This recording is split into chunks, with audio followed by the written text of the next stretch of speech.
ಇವತ್ತು ರೈತರ ಬದುಕು ಭಾಳ ದುಸ್ಥಿರವಾಗಿದೆ. ಅನ್ನತೋ ಪ್ರಾಣ ಪ್ರಾಣತೋ ಪರಾಕ್ರಮ ಅಂತ ಹೇಳ್ತಾರೆ.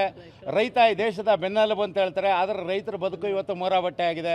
ಬೆಳೆದ ಬೆಲೆಗೆ ಬೆಂಬಲ ಬೆಲೆ ಸಿಗ್ತಾ ಇಲ್ಲ, ಬೆಳೆಗಳಿಗೂ ನೀರು ಸಿಗ್ತಾ ಇಲ್ಲ, ನಿರುದ್ಯೋಗ ಸಮಸ್ಯೆ, ಖಾಸಗಿ ಸಂಸ್ಥೆಗಳು ಇಲ್ಲಿ ಕರ್ನಾಟಕಕ್ಕೆ ಬರ್ತಾ ಇಲ್ಲ, ಸರ್ಕಾರಿ ಉದ್ಯೋಗಗಳು ಸಿಗ್ತಾ ಇಲ್ಲ.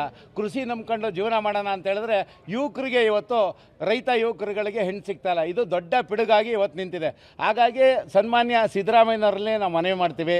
ಇವತ್ತು ಯಾವುದಕ್ಕೋ ಗ್ಯಾರಂಟಿ ಕೊಟ್ಟಿದ್ದೀರಿ.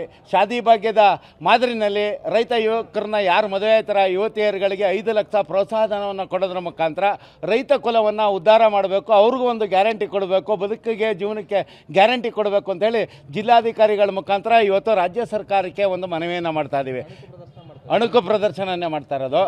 ಇವತ್ತು ನಾವು ಎಲ್ಲ ಯುವಕರುಗಳೆಲ್ಲ ಸೇರಿ DC ಕಚೇರಿಗೆ ಫಲತಾಂಬೂರುಗಳನ್ನ ತಗೊಂಡು ಮದುವೆ ಡ್ರೆಸ್ ಹಾಕ್ಕೊಂಡು ನಮಗೂ ಕಂಕಣ ಭಾಗ್ಯ ಬರಲಿ, ಸರ್ಕಾರ ನಮ್ಮ ಕಡೆ ನಾವು ಚರ್ಚೆ ಮಾಡಲಿ. ಯಾಕೆಂದರೆ ಭಾಳ ಗಂಭೀರವಾದಂಥ ಸಮಸ್ಯೆ.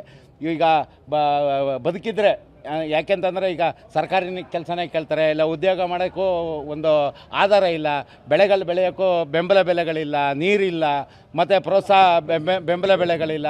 ಹಾಗಾಗಿ ರಾಜ್ಯ ಸರ್ಕಾರಕ್ಕೆ ನಾವು ಮನವಿ ಏನಪ್ಪ ಮಾಡ್ತಾ ಇರೋದು ಅಂತಂದರೆ, ನೀವು ಶಾದಿ ಭಾಗ್ಯ ಮತ್ತು ಅಂತರ್ಜಾತಿ ವಿವಾಹಕ್ಕೆ ಪ್ರೋತ್ಸಾಹಧನವಾಗಿ ಲಕ್ಷಾಂತರ ರೂಪಾಯಿಗಳನ್ನ ಕೊಡ್ತಾಯಿದ್ದೀರಿ. ರೈತ ಯುವಕರನ್ನ ಯಾರು ಮದುವೆ ಆಯ್ತಾರೆ ಅಂಥ ಯುವತಿಯರುಗಳಿಗೆ ನೀವು 5 ಲಕ್ಷ ಪ್ರೋತ್ಸಾಹಧನವನ್ನು ಕೊಟ್ಟರೆ ಯುವತಿಯರು ಒಂದು ಸೆಕ್ಯೂರಿಟಿ ಇರ್ತಾರೆ ನಮ್ಮ ಲೈಫಲ್ಲಿ ಅಂತೇಳಿ ಮದುವೆ ಆಗಲಿಕ್ಕೆ ಮುಂದೆ ಬರ್ತಾರೆ. ಹಾಗಾಗಿ ಧರ್ಮದ ಕೆಲಸವನ್ನು ರಾಜ್ಯ ಸರ್ಕಾರ ಮಾಡಬೇಕು ಅಂತೇಳಿ ರಾಜ್ಯ ಸರ್ಕಾರವನ್ನು ಮನವಿ ಮಾಡ್ತೀವಿ.